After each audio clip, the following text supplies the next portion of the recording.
Hello, my name is Mr. Stremecki, and I'm the one who has the honor of teaching the AP Physics course here at North Iredell High School.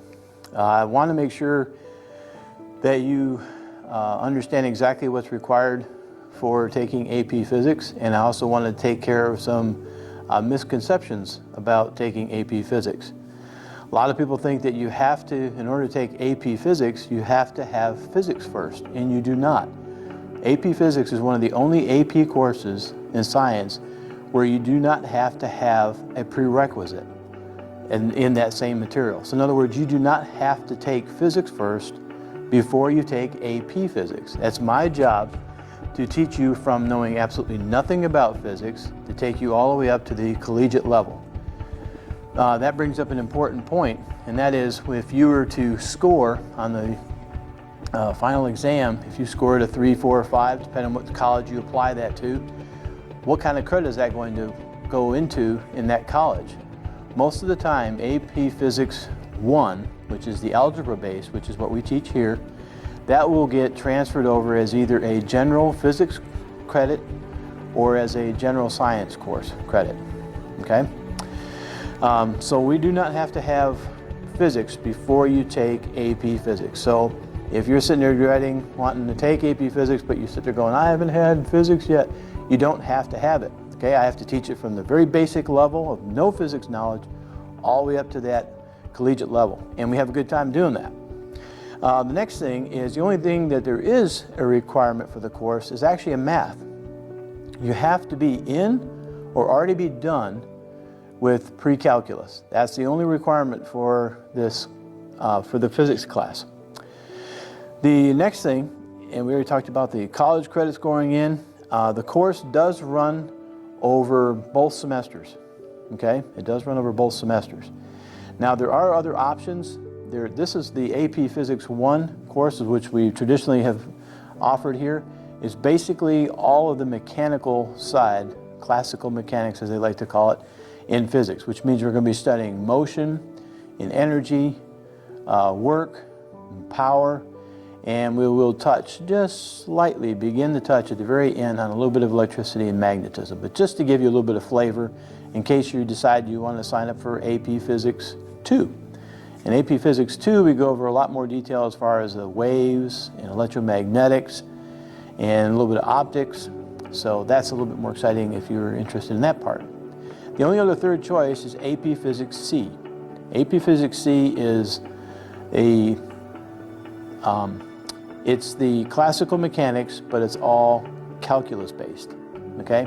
So that one you do have to be done with your calculus course, which is extremely rare. So generally speaking, we don't offer AP Physics C here.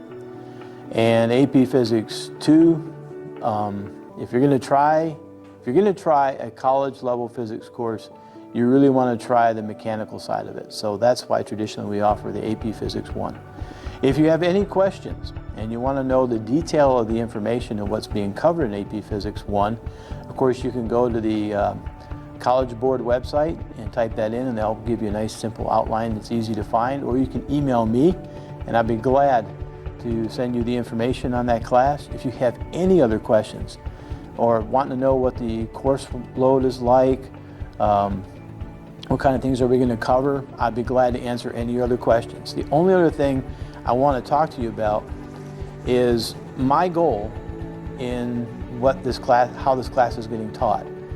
My biggest goal, of course, is to, well, not my biggest goal, but one of my big goals is to make sure that you score high enough on the final exam so that you get the college credit.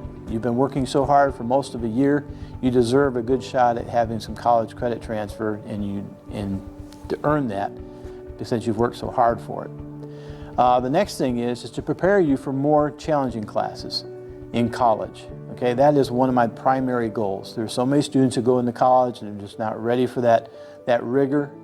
And there are some skills that your AP courses here at high school can help prepare you for that. So I make sure that I integrate that into our curriculum. Not only are we just going to cover the material, but it's how we cover the material. And some of the college type requirements that I want to make sure you're prepared for is one of the things is our homework is all going to be done online by a company called WebAssign. WebAssign was originally written by the Physics and Math Department at North Carolina State University, and now it's used worldwide. It's a real common base for a lot of the colleges to use. We're going to be using it throughout the entire both semesters, and you're going to become well versed on how to use it, how to maximize its tools to your advantage. Next thing is I want to make sure that you're prepared for college level labs. So the labs that we're going to be doing in here are all going to be, there are going to be some basic ones, but then of course we're going to fluctuate and go up to some more challenging ones. And what I mean by challenging is that sometimes I may ask you to prove something in science, and all I'm going to do is give you a pile of equipment. So it'll give you the freedom of being able to design your own lab, figure out how to control variables, and then how to measure them, and then how to plot them to try and prove what you want to prove during that lab. And the other thing is, you've got to learn, it's best to learn here before you go to college, is time management. Okay? Learning to negotiate your time, how much you spend on homework versus lab reports, and negotiating that with your other courseload that you have, it's an important part of college. You have to learn to start scheduling yourself and keeping a planner, okay, to keep all your stuff well organized. The other thing that is absolutely essential, and I can't emphasize it enough before you go to college, I want to make sure you know how to work in a study group. That is how you survive college, is you get to a study group and you stay in that study group. It becomes like brothers and sisters that you wade your way through some of these college courses. And that's one of the first things we're going to develop here in this AP course, is you're going to form a study group, and you guys are going to wind up eating meals together. You wind up spending some weekends together, some evenings together. You'll be doing everything together just so that you can have time together to do your homework together, to study together, prepare each other for that. That is absolutely essential to learn how to do that before you get to college. The other thing you're going to wind up doing during the labs as well is to start developing critical thinking skills and a little bit of research.